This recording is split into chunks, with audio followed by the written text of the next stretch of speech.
This has come as a question in CBSE again and again. Please understand this. This can come as an MCQ also to identify what can be marketed. सबसे basic है products. Products आपको पता ही है कि products market करे जा सकते हैं, जैसे कि साबुन हो गया, ठीक है, कोई पेन हो गया, फ्रिज हो गया, टीवी हो गया. Then we have services. You can also market the services, जैसे कि बैंक्स के एड्स आते हैं, LIC इंश्योरेंस, इन सब के एड्स आते हैं, ठीक है. Transport, even like Uber, IRCTC, air India, they all give their ads. तो these are services.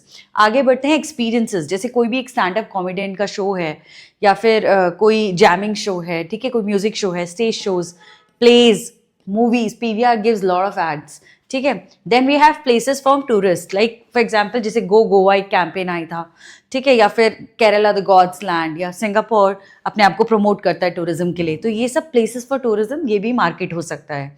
Then we have ideas can also be marketed, जैसे नो स्मोकिंग या ब्लड डोनेशन को प्रमोट करना, या जैसे कोवैक्सीन लगवाना, ठीक है. ये these are ideas which can be promoted. Then we have information that can be promoted, जैसे कि technological information या market information, या फिर information regarding like social distancing protocols during COVID. So this is what information is. Then we have tangible and intangible properties.